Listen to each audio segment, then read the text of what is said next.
네, 우리가 계속해서 기출문제를 풀고 있습니다.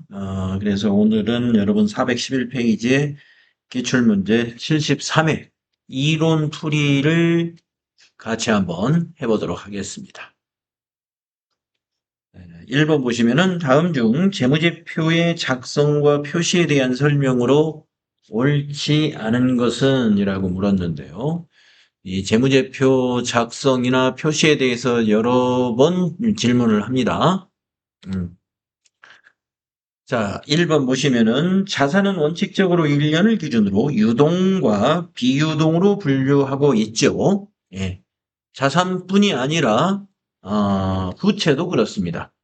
여기서 1년 기준이라는 것은 자산은 1년 내에 현금화가 가능하다고 보는 자산을 말하는 거고요. 부채로 말하면은 1년 내에 우리가 상환해야 되는 부채, 그것을 유동이라고 하고 그러지 않은 것을 비유동이라고 하는데, 이걸 원칙적으로라는 말을 쓰는 것은 뭐냐면 반드시 이 기준만 적용하는 것은 아니기 때문에 그렇죠. 그렇습니다. 그래서 이제 예를 든다면은 우리가 재고자산을 유동자산으로 분류한단 말이에요. 우리 유동자산에는 당좌자산과 재고자산이 있죠. 예. 근데 이제 옷을 도소매하는 법인 같은 경우에는 매장이나 창고에 있는 옷이 당연히 1년 내에 우리가 판매할 것으로 예상을 할 겁니다. 그렇죠? 예, 우리가 옷이라는 건 계절도 있고 유행도 있는 것인데, 옷이 창고에서 1년에 안 팔린다 하고 하면은 그런 이제 악성 재고가 될 테니까. 그래서 대개 재고 자산 하면 1년 내에 다 현금화가 가능한 자산들이에요. 근데 도소매업에서는 그렇지만, 그러면 건설업은 그러느냐, 이거 건설. 예? 아파트 건설하는 건설업은 1년 내에 현금화가 안 되거든요. 물론 중도금이라는 것이 있죠. 예, 중도금이라는 것이 있긴 하지만, 어쨌든 최종적으로 잔금까지 다 받아내려면은요, 예, 건설 중인 그런 아파트 같은 경우는 그것도 재고자산인데, 그거는 꼭 1년 내에 모두 현금화가 되는 게 아닙니다. 하지만 우리가 업종에 따라서는 예외를 적용해요. 그걸 뭐라고 그러냐면은 어, 그 업종별 그 재고자산이 현금화되는 그 기간을 다르게 적용합니다.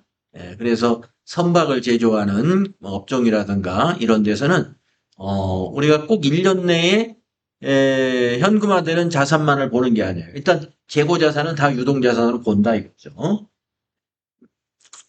그런 개념이라는 거고. 그다음에 2번 보시면은 재무제표는 재무상태표, 손익계산서, 현금흐름표, 자본변동표로 구분되며 주석을 포함한다. 그렇죠. 여기 지금 2번에 나와 있는 이 5가지가 재무제표의 5가지 종류가 되는 거죠.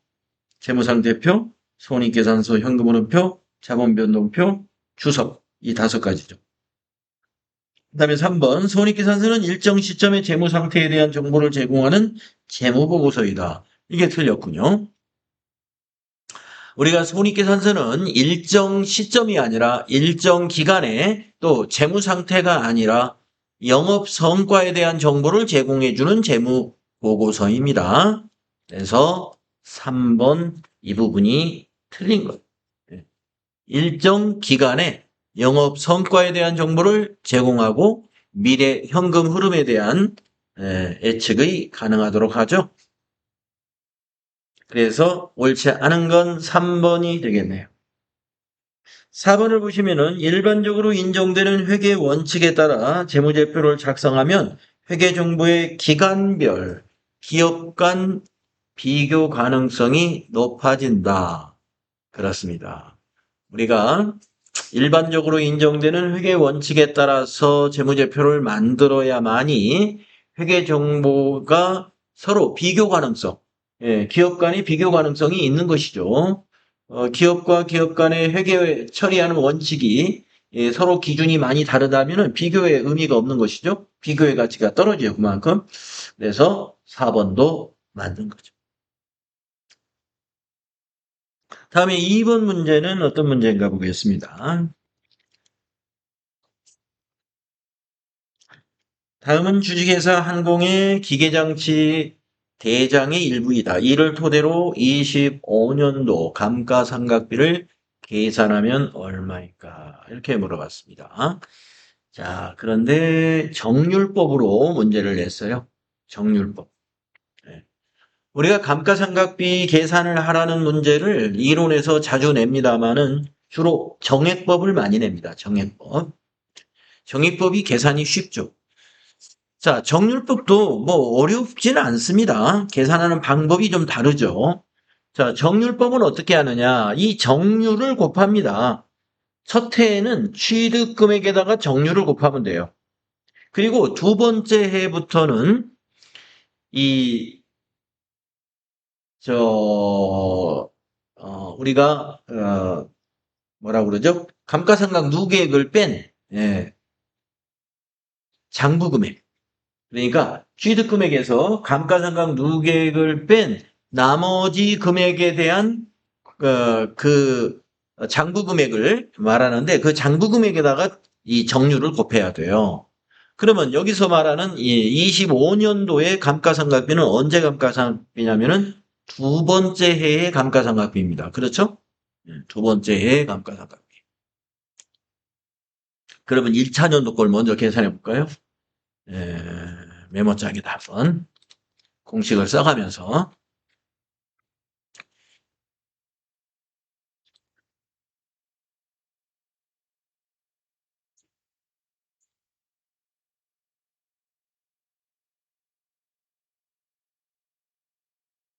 자, 1차 년도인 2024년도,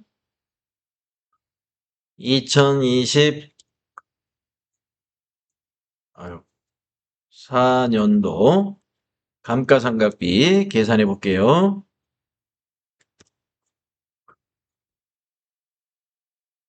취득금액 1,500만 원 곱하기 정률 25% 이것이 되겠습니다. 계산하면 얼마 나와요? 1,500 곱하기 25%. 375만 원 나오겠네요. 제 계산이 맞았으면 375만 원. 이것은 24년도에 정률 25%로 적용한 감가상각비예요. 자, 2025년도 감가상각비는 어떻게 계산을 해야 되느냐? 1,500만 원에서 마이너스 375만 원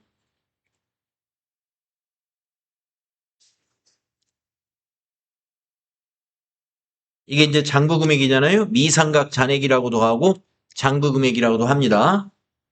미상각 잔액 또는 장부금액 거기에다가 25%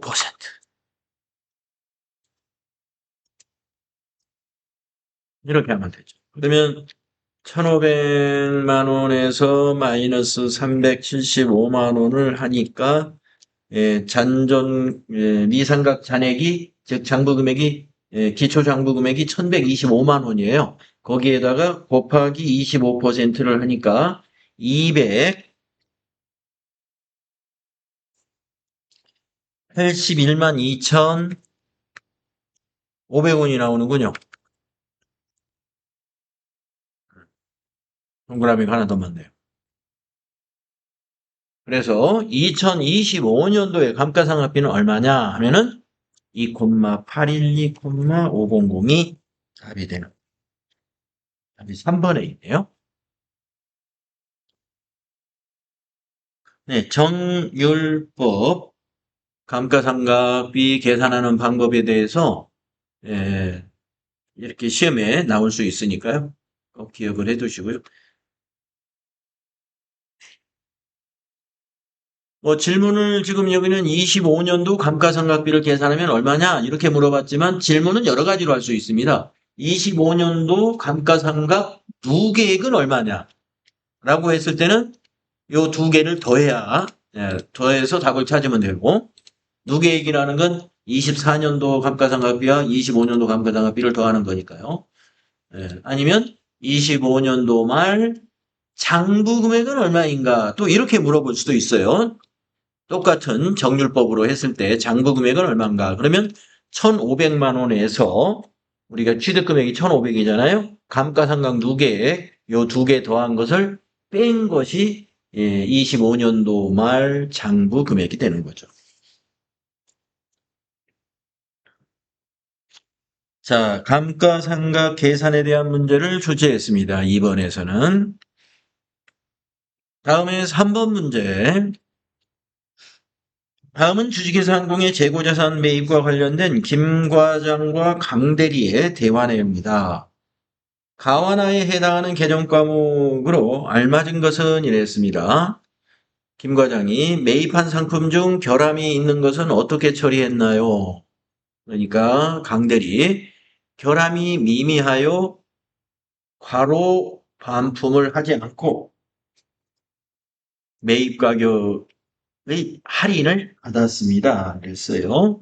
자, 그러니까 상품의 결함이 있는 거에 대해서 반품을 받는 것이 아니라, 반품을 하는 것이 아니라 가격을 할인받는 것을 매입하는 회사 입장에서 매입 애누리 받았다 이렇게 하는 거예요. 그러니까 가번의 강대리 답변은 매입 애누리를 받았습니다 이 말이에요. 그 다음에 나머지 상품의 대금은 언제 지급할 예정입니까? 그랬더니 강대리가 지급기일보다 빨리 지급하여 할인을 받겠습니다. 그랬어요. 자, 지급기일은 3개월 후에 지급하는 걸로 우리가 단가가 약정이 되어 있는데 이걸 빨리 지급하게 되면 단가 조정을 해가지고 이 가격을 할인받을 수 있어요. 그것을 우리는 매입 할인이라고 해요. 지급 시기를 빨리 지급함으로써 가격을 할인받는 거, 매입 할인. 그래서 나번은 매입 할인, 가번은 매입 애누리가 되는 것. 1번이 되겠습니다. 여러분 매입 애누리와 매입 할인 그 차이, 그 용어에 대한 의미를 잘 알아두셔야 되겠어요. 반품을 시킨 것은 매입 환출이라고 합니다. 반품을 시킨 것은 매입 환출.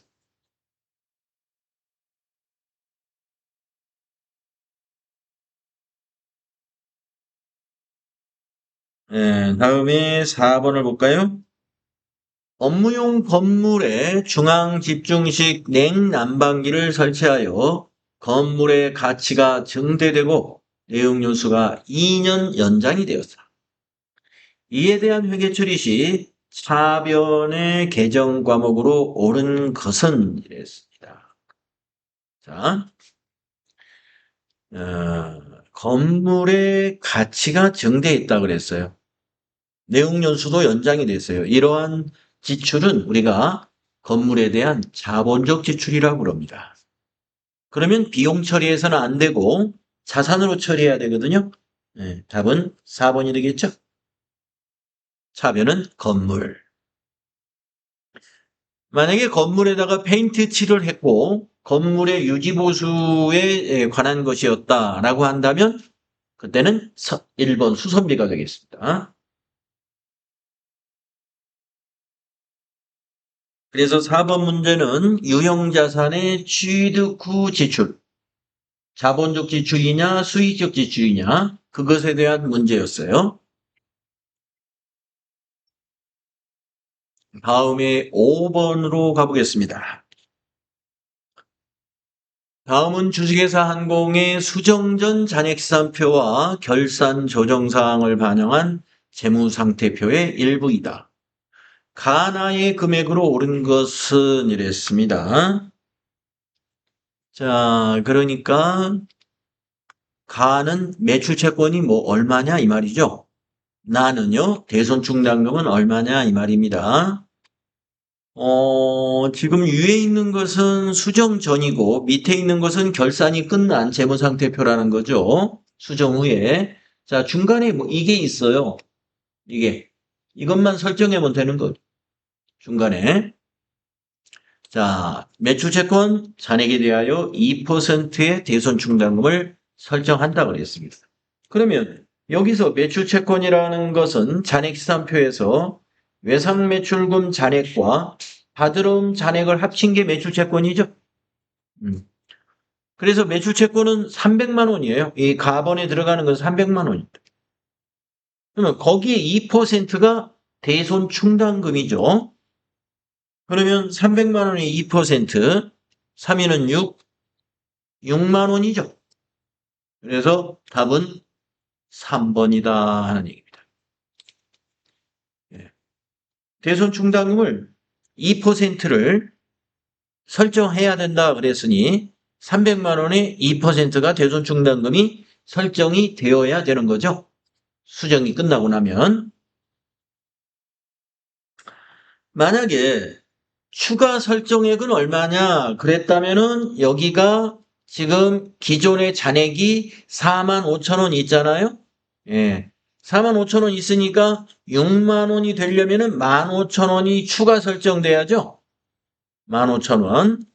그래서 추가 설정액은 얼마냐? 대손 충당금이 혹시 그렇게 물었다면 15,000원이 되겠지만 여기서 그걸 물은 게 아닙니다. 대손 충당금이 얼마냐? 그러면 6만 원. 네, 2% 전체가 되는 거죠. 답이 3번이었어요. 대손 충당금 설정에 관한 아주 쉬운 문제라고 보겠습니다. 다음에 6번 보시면 다음은 주식회사 항공의 직원이 출장 후 정산한 지출 내역서이다. 이 지출 내역서에 대한 회계 처리로 옳은 것은 이랬습니다. 자, 출장비 지출 내역서가 표로 이렇게 제공이 됐는데 3월 11일 날 KTX 숙박비 식대 해서 16만 원, 12일 날도 마찬가지. 그래서 합계로 25만 원을 지출을 했습니다. 전부 다 교통비하고 식대 숙박비니까 여비교통비가 되겠네요. 25만 원이 합계 지출액이 되겠고요. 여행이란다. 출장을 갈 때 가지급금 30만 원을 가지고 갔어요. 그래서 5만 원을 마치고 나면 5만 원을 회사에 입금했겠죠? 반납액. 거기에 맞는 분계를 찾아보면 되겠죠. 자, 차변의 여비교통비가 25만 원, 현금이 5만 원인 걸 찾으면 돼요. 2번이죠? 네. 차변의 여비교통비, 비용 발생 25만 원, 현금 입금 받았으므로 차변의 현금이 5만 원 증가하죠, 회사가. 그리고 가지급금 대변, 가지급금을 정리해야 되겠죠. 네. 가지급금 정리에 관한 문제를 출제했습니다. 다음에 7번 문제는 손익계산서 문제인가요? 다음 중 손익계산서에 반영되어야 할 내용으로 옳은 것은 이랬습니다. 손익계산서에 반영되는 것은 수익과 비용이라면 손익계산서에 반영되어야 되죠. 자, 1번 보시면 재고자산을 매입하면서 발생하는 부대비용이라 그랬습니다. 재고자산 매입 시 부대비용은 매입 원가입니다. 즉 자산이에요. 자산. 상품이면 상품으로 본다 이거예요. 원재료면 원재료에 포함한다. 그래서 재고자산 매입 시 부대비용은 자산이다. 그 다음에 2번 특허권을 취득하기 위해 지급한 금액. 특허권도 무형자산이잖아요. 취득하면서 들어간 거 다 자산이에요. 취득원가에 포함해야 돼요. 특허권 2번도 자산이니까 손익계산서에 반영 안 되죠? 그다음에 3번 유형자산에 대한 감가상각비. 예, 감가상각비는 판매관리비죠. 예, 유형자산에 대한 감가상각비는 손익계산서에 반영이 됐죠. 비용이니까. 그래서 답은 3번이 되겠군요. 그러면 4번을 볼까요? 매도 가능 증권의 평가 손익. 자, 매도 가능 증권 평가 손실이나 이익을 평가 손익이라고 하는데, 여러분, 이거는 수익이나 비용으로 봅니까? 자본으로 봅니까? 자본이에요. 여러분, 매도 가능 증권 평가 손익은 단기 매매 증권 평가 손익하고 달라요. 단기 매매 증권의 평가 손익은 단기의 손실이나 비용으로 반영을 합니다. 하지만 매도 가능 증권의 평가 손익은 여러분 자본 개정 과목 암기하실 때 기타 고갈 손익 2개에게 개정 과목 2개는 꼭 기억합시다 그랬을 거예요. 이 바로 여기 나와 있는 매도 가능 증권 평가 손익과 재평가 잉여금입니다. 재평가 잉여금. 요 2개의 개정 과목, 매도 가능 증권 평가 손익, 그 다음에 재평가 잉여금. 이거는 우리가 자본에서 기타 포괄 손익으로 분류되는 자본 항목이라는 거 꼭 알고 계시고요. 그 중에서도 재평가 잉여금은 잉여금이라고 표현을 하기 때문에 여러분이 손익계산서에 반영이 안 된다고 그냥 직감할 수가 있죠. 예. 그런데 매도가능증권 평가 손실 내지는 매도가능증권 평가 이익 이렇게 그 보기에 나오게 되면은 자칫하면은 이거는 손익계산서 항목이다 이렇게 오해하기 십상이에요. 그죠? 예. 그러나 아니다. 매도가능증권 평가 손익은 기타 포괄 손익 누계액으로 분류해 가지고 나중에 처분할 때 한꺼번에 평가 손익을 정리하게 됩니다.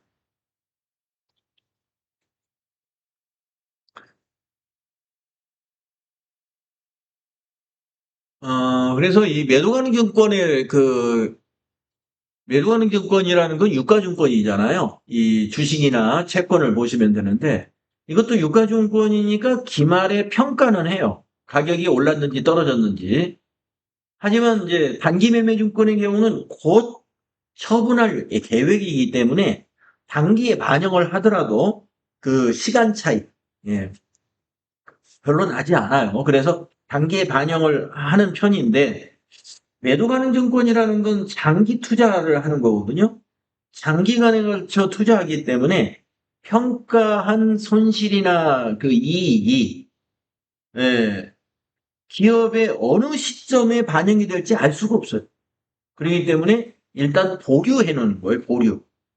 그 보류를 해줄 때, 해놓을 때 자본에다가 보류를 해요. 자본. 그래가지고 나중에 처분할 때 같이 정리가 됩니다.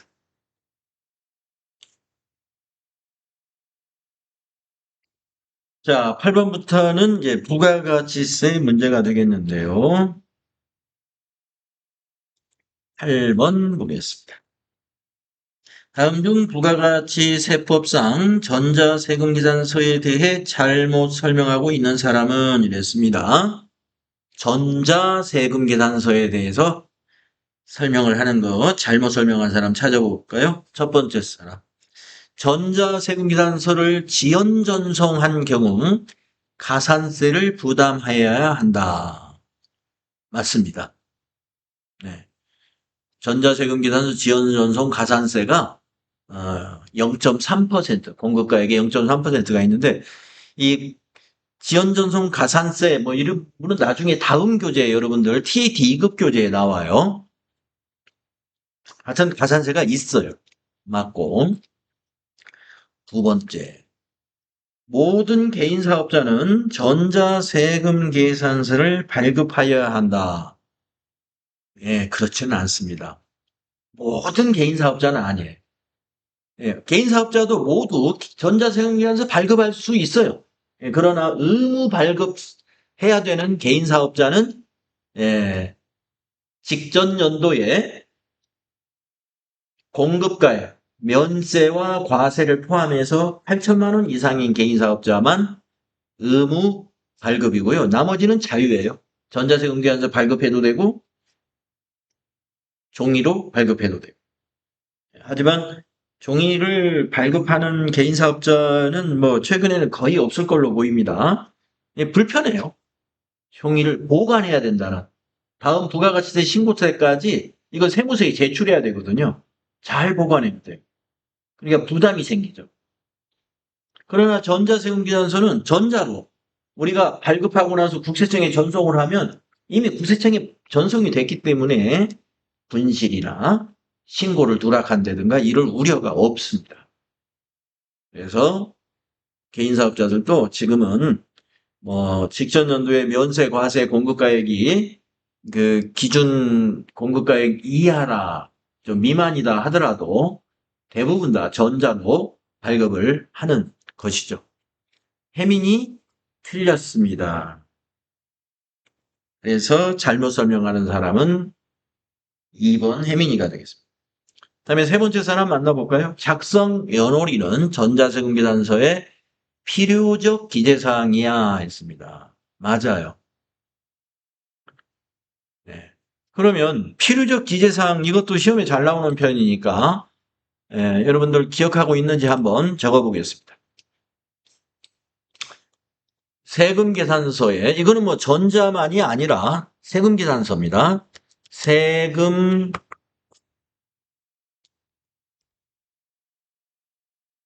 계산서 필요적 기재사항 네. 필요하니까 정확히 기재해야 된다 해서 필요적 기재사항이다 라고 했는데 어떤 것이 있냐면 첫째 공급자의 등록번호, 주소, 성명. 두 번째, 공급 받는 자의 등록번호.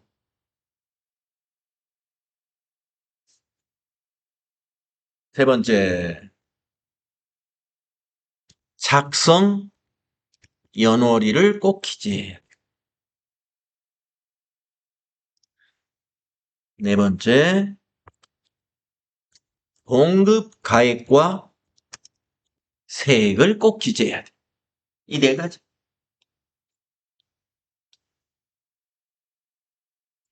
네. 그래서 이 세금계산서 필요적 기재사항을 누락시킨다든가 잘못 기재한 것은 부실기재 세금계산서에 해당이 됩니다. 공급자의 등록번호, 주소, 성명, 공급받는 자의 등록번호, 그 다음에 작성 연월일, 그리고 공급가액과 세액이 있습니다. 우리가 세금계산서에는 작성 연월일은 중간에 있는 날짜고요. 그 밑으로 줄이 여러 개 있어가지고 이 날짜 있는 거는 작성 연월일이 아니고 공급 연월일이에요.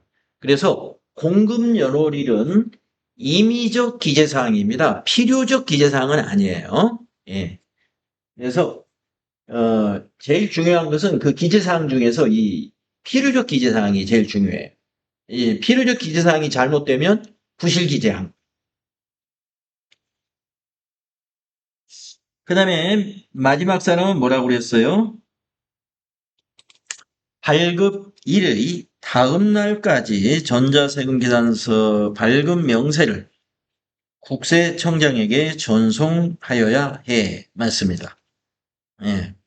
발급일 당일날 즉시 전송해도 상관은 없어요. 하지만 기일을 정해놨어요. 다음 날까지. 예. 발급일 다음 날까지 전송을 해야 한다. 그러면 다음 날까지 전송 안 하면 어떻게 될까요? 예, 지연 전송 또 가산세 이런 거 붙습니다.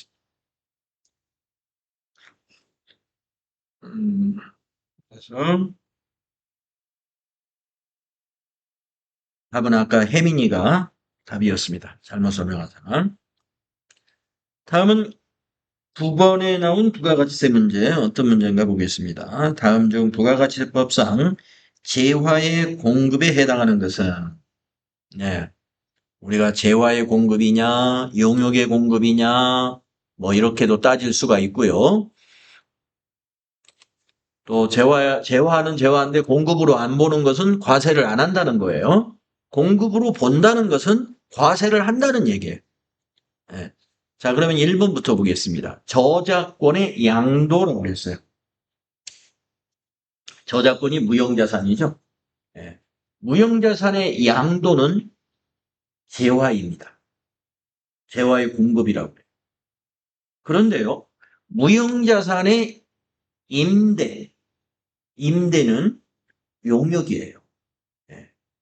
임대 용역이라고 여러 번 들어보셨죠? 임대는 용역, 임대 빌려주는 거. 그래서 저작권에 양도했기 때문에 이거는 재화의 공급에 해당이 되고 과세되는 거예요. 부가세가 있고. 예. 그러나 만약에 저작권을 임대하는 경우 하면은 이거는 재화의 공급이 아닙니다. 자, 그러면 답은 1번이란 얘기네요. 재화의 공급에 해당하는 것 했으니까 저작권을 양도하는 것은 무형자산의 양도는 재화의 공급이니까 답은 1번이죠. 다음에 2번 보겠습니다. 사업을 위하여 대가를 받지 아니하고 다른 사업자에게 견본품을 인도하는 경우다 이랬어요. 견본품은 우리 샘플이라고 하는 거기 때문에 견본품의 인도는 공급으로 보지 않습니다. 그래서 2번은 재화의 공급이 아니고요. 3번 양도담보의 목적으로 부동산을 제공하는 경우다 이랬어요. 우리가 담보 제공이라고 여러분 들어보셨죠? 예. 담보의 제공은 공급이 아닙니다. 예. 서로 약속을 지키게 되면 다시 찾아오는 거죠. 그래서 공급으로 보지 않는다. 다음에 4번 상품권을 양도하는 경우. 예. 백화점에서 이제 상품권을 산다 이거예요. 그러면 백화점에서 그걸 공급으로 보느냐 이거죠. 안 봅니다. 백화점은 상품권을 판매할 때 부채로 인식해요. 선수금으로. 예. 왜 그럴까요? 상품권, 돈 받고 종이만 주었지 상품을 아직 인도해 주지 않았어요. 나중에 그 상품권을 소지한 자가 매장에 와서 요만큼 물건을 사가겠다 하면서 돈을 내지 않고 상품권을 주면은 받아야 돼요. 그걸로 돈 계산해 줘야 되잖아요. 그러니까 그게 뭐예요? 선수금이죠, 선수금. 그래서 상품권의 양도는 재화의 공급으로 보지 않는다. 그래서 우리가 이제 백화점 같은 데서 상품권을 사고 세금 계산서 해주세요. 그러면 절대 안 해줍니다. 예. 왜냐면 아직 판매가 일어나지 않았기 때문에. 그래서 그냥 상품권을 팔았다는 입금증 정도로 해줘요. 다른 거 증빙 안 해줘요. 자, 공급으로 보지 않기 때문에 그렇습니다. 그래서 답은 1번. 다음에 10번. 다음은 의류 제조업을 영위하는 주식회사 한국의 매입 내역이다. 이를 토대로 부가가치세법상 공제 가능한 매입세액을 계산하면 얼마인가 알겠습니다. 단 모든 거래는 사업과 관련하여 세금 계산서를 적법하게 수취하였다고 가정할 것. 네, 공제 가능한 매입세액은 얼마냐? 이런 질문이죠. 네 가지가 있는데요. 가번부터 보시면 원재료 매입세액 2천만 원. 이건 공제 받는데 문제가 없죠. 4번 토지의 자본적 지출에 해당하는 매입세액은 토지가 면세 재화이므로 토지의 자본적 지출 관련 매입세액은 공제받을 수 없습니다. 그 다음에 4번 업무용 구인승 승합차 3000cc 차량 유지비에 해당하는 매입세액 공제 가능하죠? 네. 자, 구인승부터는 승용차로 보지 않죠. 그래서 개별 소비세가 해당되지 않습니다. 3손치시라 하더라도 8인승까지는 우리가 개별 소비세에 해당이 되는데요. 1000cc 초과 차량이니까. 근데 9인승부터는 우리가 승용차라고 안 하고 승합차라고 구분하잖아요. 그래서 여기에 관련된 것은 매입세액이 공제가 됩니다. 그 다음에 라번 접대비 관련 매입세액. 예, 접대비 관련 매입세액 공제 못 받죠. 그러면 2,300만 원이 매입세 공제가 가능하므로 2번이 답이 되겠습니다. 네, 73회의 이론 문제 이렇게 나왔는데요. 특별히 까다로운 문제는 찾아볼 수 없었어요. 73회 이론은 우리가 대체로 쉽게 출제한 횟수라고 볼 수 있겠습니다. 예, 그래서 FAT 1급 이론 요 수준으로 나온다고 보시고 잘 준비하시면은 이론에서 좋은 점수를 여러분이 획득하실 수가 있다 이런 얘기죠.